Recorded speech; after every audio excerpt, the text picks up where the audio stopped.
Welcome to this week's edition of Outdoors Online, a weekly webcast produced by the North Dakota Game and Fish Department. I'm your host, Mike Anderson. My guest this week is Game and Fish Director Terry Steinwin. Today we're going to review 2019 and preview 2020, some of the highlights and challenges. Terry, what was the biggest highlight for 2019? Right, well, the challenges are never absent out there. I don't care what business in you're in, and we're just the same as everybody else. We have our challenges from year to year, and sometimes we have to look for them, sometimes we don't. And we have to pay attention to the challenges, but we like to look at our successes too, and how can we build on those successes. And certainly one of the many successes we had this year was our private land open to sportsmen, our PLOTS program.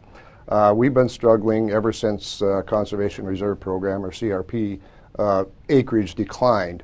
And the Wildlife Division staff, in particular, Kevin Kading, has done a wonderful job. We're getting close to 800,000 acres. I think it's around 791,000 this year. And he has a goal for 2020 of about 30 to 40,000 more.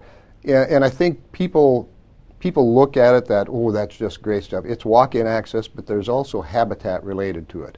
One of our bigger programs right now is Working Lands, and Kevin and his staff have just done a wonderful job of making sure that the access is there, but also the opportunity to see or harvest something out there. So that was one of them. Fishing was another one. We just had a tremendous fishing year, and having about 20 lakes winter killed last year, there was a little worried that we weren't going to have that great of fishing in some areas. Of course, that turned around really quickly. Lake Sakakawea was absolutely fantastic this year. A lot of our smaller lakes just bounced back like nobody's business. So I think we have some of the best fishing we've ever had. And again, that's thanks to Greg Power and his crew out there collecting that information, stocking them in the right areas, getting the right regulations in place. So that's some really, really good news out there. And of course, the last thing I'll mention is we're seeing a slow upward climb of deer license numbers, which is great. A lot of people like to go deer hunting and deer gun hunting in North Dakota, and we have anywhere between 35 and 40,000 people that put in for a deer license that don't get one, and that doesn't make us real happy because we'd like to accommodate as many people as possible, and we are right now. Unfortunately, we'd like to see that number go down a lot further that are unsuccessful in that first lottery. And our upland game numbers went up a little bit this year, too. Upland game numbers were up. It was pretty well as predicted. We didn't have a terrible winter last year, in 2018 and 19, but it was one of those where the habitat is declining. Everybody thinks, well, CRP. Well, it's great nesting habitat, and if you think about it, it's not the same as when that CRP was new and very vibrant, producing a lot of food for the chicks and nesting cover for the hens. It's degraded to some extent. It needs management. It might be grazing, it might be burning, and of course that's not allowed under federal rules. But our upland game season, in particular pheasants, was pretty much as we suspected. There were some very good spots, some average spots, and some not so good spots. And based on the surveys I've seen so far, that's exactly what happened. So one of our goals has always been be honest with the public. Get the information out there. It may not be the best, but get the information out there. Deer numbers aren't the only big game numbers that went up. Our moose, elk, and pronghorn numbers also went up. Right, yeah. We were, I won't say pleasantly surprised, but we were a little bit surprised that pronghorn numbers are up. And again, when we had the winters of 9, 10, 11, that, I won't say devastated, but it really, really hurt our pronghorn population. And they bounced back pretty nicely, western North Dakota. We got a ways to go, but it's providing another great opportunity for sportsmen and women of North Dakota that like to hunt pronghorn.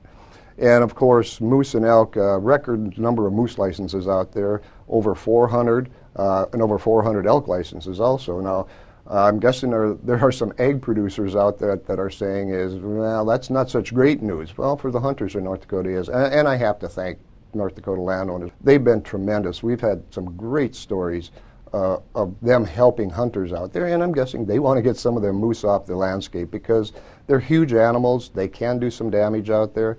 So it's been great. We don't see any stop of that moose or elk population expanding. I'm not saying just exploding right now, but The way it looks right now, we're probably going to have more licenses in 2020 again. Okay, back to fishing, Terry. One of the biggest highlights in 2019 was the number of walleye stocked in our lakes. Yeah, it's phenomenal. Back when I was in fisheries, having 10 million walleye stocked was not even thought of. If we had 2 to 3 million, we'd have, oh, we're doing great. And they're not just stocking the 1.5 to 2 inch fingerlings, they're doing some of the grow outs experimentally to see what kind of survival do we get. And they stock them mostly in lakes that are kind of full of bullheads or small perch that can be predators on a really small walleye. And I guess the results are still yet to be seen on that. But again, you're right, that is a highlight, but it's become so commonplace we don't even look at it as a highlight anymore. Right. Well, let's move into some of the challenges from 2019 and that will continue into 2020. Right. Well, we have some that are probably going to continue for quite a while here. One is chronic wasting disease, CWD. Our goal is to constrain it or maintain it just in the areas they are, because if anybody has been to any of our advisory board meetings or read any of the stuff we put out, once it's on the landscape, it never goes off. So we're just trying to keep it in the areas it's at and keep it minimal. And of course, our management strategy is let's do things that don't enhance the transfer of chronic wasting disease across the herd. That is one. We're working with the federal levels. We're working with some other partners to do some research, because it's one of those diseases that it's not a bacteria, it's not a virus. You don't give them a shot. You don't give them any antibiotics out there that will help the disease. It's purely management. And maybe there is something out there that we don't know of, or nobody knows of at this point in time. But we have to continue to do research, and we have to do whatever we can to maintain that herd out there. And of course, the second one, and not the last one, of course, is aquatic nuisance species, or ANS. That's one of those that it's probably going to be a little bit easier to maintain it in the areas it's at. Unfortunately, we have a pretty good infestation in Lake Ashtabula right now. And I know some people have been clamoring for us to mandatory boat check stations. I'm not a big fan of that, because again, it's not a guarantee. It's like CWD. We're trying to reduce the risk, manage the risk out there. So we're doing out there, and there have been some intense enforcement efforts out there. And thanks to the legislature and thanks to Governor Burgum, we received an increase in some license fees and boat registration fees, trying to do exactly what we want to do. And it gave us 2 additional full-time employees. One is a warden in the eastern part of the state, and his job isn't going to be totally aquatic nuisance species, but it's going to allow us to spread that out across that warden force. And of course, 1 additional aquatic nuisance species biologist that's going to be stationed at Jamestown. So it's a real challenge, because we have a pretty small budget compared to other states across the nation, but I think we're doing pretty well, and we're going to focus on the monitoring. And I guess I would call it's certainly a challenge for the future, but it's also a success. Again, we have it in Ashtabula, and of course there's a federal hatchery just downstream of Lake Ashtabula near the Cheyenne River, and our staff sampled every lake that has been stocked for the last 2 years out of that hatchery and have found no aquatic nuisance species. So that, to me, is a positive. That's a highlight. But it's an ongoing thing. And of course, the last thing, and challenges are many, we don't have to look far for the challenges, is what we call R3. It's recruitment, retention, and reactivation. Even though fishing has been just absolutely fantastic, and for the first time in many years, I was able to sample some of that this year with a rod and reel, and I can attest that it was really good. But we're starting to see some decline in fishing numbers. Not necessarily on the hunting side, but national trend is going down, and ultimately we're probably going to go that way. So we need to figure out some strategies as how do we reverse that trend. We always had the attitude as kind of the field of dreams analogy, build it and they will come. It's built, but they don't seem to be coming. In fact, some of them seem to be leaving, and we need to figure out why. During the hunting seasons this fall, Terry, a lot of moisture on the landscape. We sent out many messages to hunters to be respectful of the land and roads and section lines and so forth. Extremely wet fall.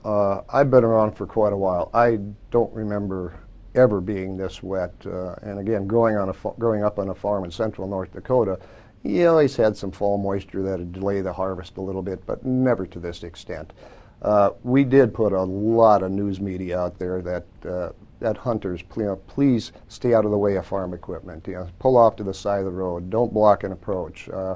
Don't drive on roads that rut them up. And I think the vast majority of hunters actually did that. Unfortunately, there are always a few out there that think they can get by with it, and they do. There's nothing illegal about doing it, but it's just being courteous and respectful of the landowner and the land out there.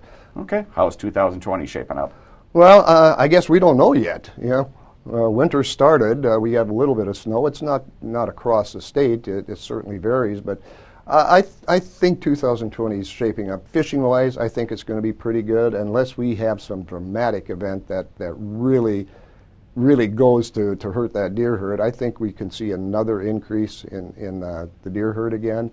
Again, chronic wasting disease to date, and we don't have all the tests in. Looks like we still have them contained to those units. We did find an additional one in west central North Dakota, but that's the only one so far that we've seen. So I think it's going to be another great season. And outdoors in North Dakota, even the worst is better than most. A lot of great information, Terry. Thank you. Thanks, Mike. To find out more information about chronic wasting disease, aquatic nuisance species, where to fish, hunting seasons, and more, visit the Game and Fish Department's website at gf.nd.gov.